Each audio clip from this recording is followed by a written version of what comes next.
there was a report last night that the Pentagon asked the White House for $200 billion for Iran war supplemental. Can you confirm this, and can you explain why a package this large is necessary? Well, as far as $200 billion, I think that number could move. Obviously, it takes money to kill bad guys. So we're going back to Congress and our folks there to ensure that we're properly funded.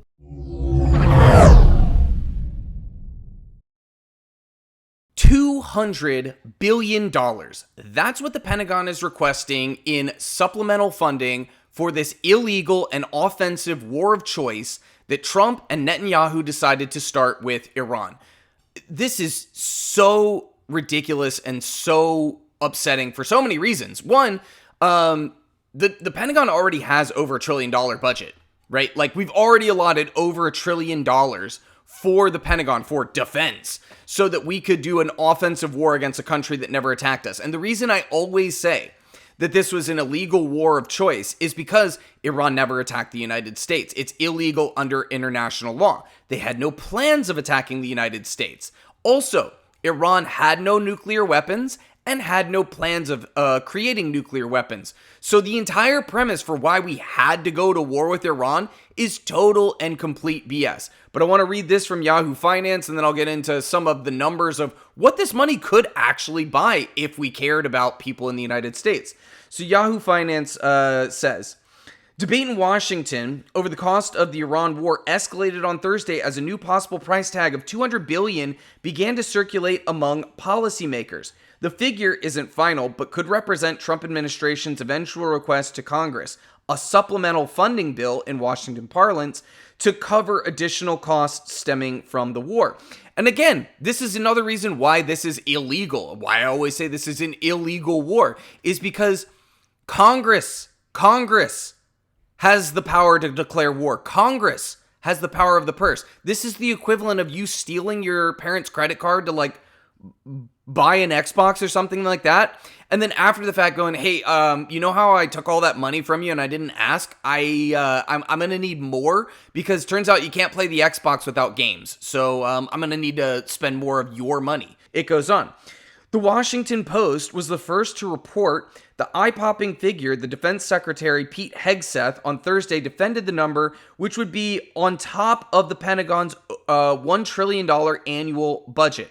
Quote, it takes money to kill bad guys, Hegseth told reporters, with Trump later seeming to endorse the figure.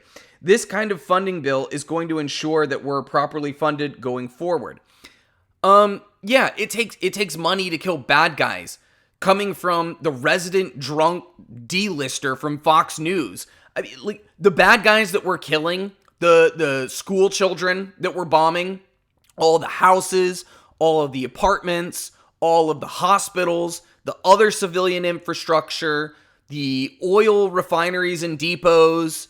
We're blowing up water desalination plants. I mean, like, we're committing war crimes. We're killing innocent people, bad guys, so that we can continue this war, and they need more money to do it. The new figure drew immediate pushback as it appears to suggest that the military is preparing for an extended engagement in the region. Trump officials previously told lawmakers that in the first week of the war, the costs were about $11.3 billion, or nearly $2 billion a day. The $200 billion figure exceeds all of what the U.S. has spent in support of Ukraine since 2022.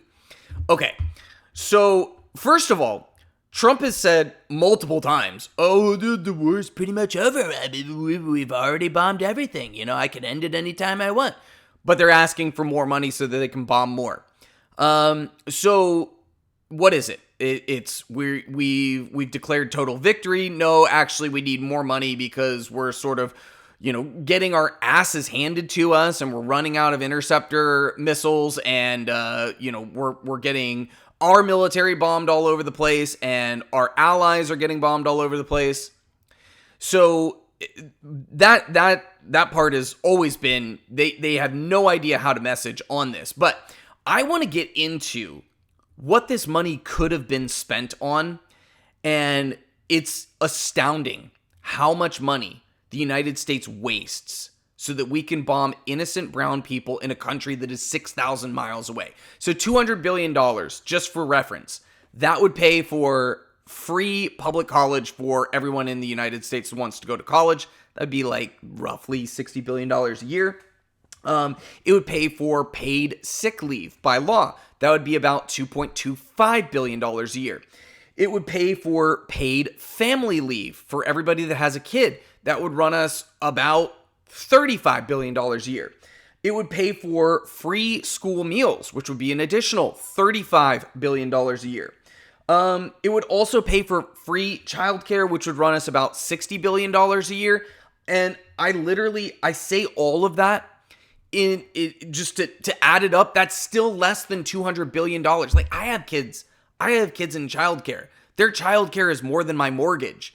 Why can't we spend that on something here that actually helps people? But anytime you ask them for this stuff, this very, very common sense spending that the government could step in and say, yeah, of course, we're going to help people out with that. That makes sense. That would make everybody's life easier. That would make everybody's standard of living higher. No. We don't have money for that. They always turn out their pockets. How are you going to pay for it? We can't pay for it. But they can instantly blow $2 billion a day on a war of choice against a country that never attacked the United States. And what do you get for this? What do you get for the $200 billion extra that the United States wants to spend to bomb innocent people in a country that never attacked you, that had no intentions of ever attacking you? What do you get for it? You get higher gas prices. You get higher cost of goods in general, because everything around the world has to be shipped, and oil prices are now over $110 a barrel. That's what you get for it. You get higher inflation, you get higher gas prices, you get nothing. You know who makes money off of this? People who own a lot of stock in companies like Raytheon and Boeing and Lockheed Martin, the weapons makers, the military contractors, the Epstein class. They make tons of money off of this. They're completely fine with us blowing $200 billion on a war with Iran when Iran never did anything to the United States. But they don't want anything for you. And they never have anything for you. And I say this every single time I bring this up, and I'll continue to do it because, it's super important. This is an election year. The midterms are this year. So everybody pay super close attention to who's voting and how they're voting and if they're up for re-election, and make sure you pay attention and make sure that you show up and vote them out if they vote to give another penny of money to this ridiculous war, in the same way that you should vote every single person out if they voted to give another penny to ICE. I mean, this is a rogue freaking paramilitary that has killed American citizens. And I have, no surprises if every single Republican, except for maybe Thomas Massey, votes absolutely yes on giving Pete Hegseth, a drunk, more money to kill innocent people overseas. No, I would be not the least bit surprised if every single Republican, except for, Massey, voted for this. But Democrats are, some of them are just as psychotic and bloodthirsty and soulless as the Republicans. Most of them are just feckless and meek, and they have no balls and they have no spine, and they're not going to stand up to this. But if you vote for this war, if you voted to give ICE more money, if you're talking in the language of moral ambiguity about this, you need to go, right? We need you out of Washington, D.C. So remember that when you go to the polls in November. Again, I can't believe this, but and maybe I'll end on this point. $200 billion they're saying is not the final figure. I promise you it's going to be more. It's like every construction project. It's always over budget and they're always over on time. They never hit the deadline. This is not going to be over in a couple of months, and they're not going to be over with just, $200 billion. They always need more money. They always need more money and they always need more time. This is going to be a prolonged thing. And don't forget that even if even if I could wave a magic wand and the war would stop tomorrow, we've bombed like 20,000 buildings. We've bombed their oil infrastructure. We've bombed their water desalination plant. Like, the countries all over the region are being hit. Our bases in the region have been hit. Like, the amount of money in order to rebuild everything back to how it was before they started this stupid shit is going to be eye-watering. It's going to be a staggering amount of money. And if you're the one who breaks it, you own it. You got to fix it. And so don't ever forget that whenever they tell you, hey, we don't have money to pay for X, Y, and Z because whatever. We're too busy bombing innocent people in another country 6,000 miles away.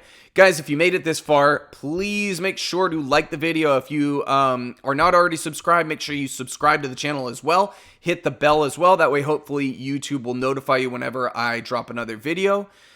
And I'll catch you in the next one. Peace.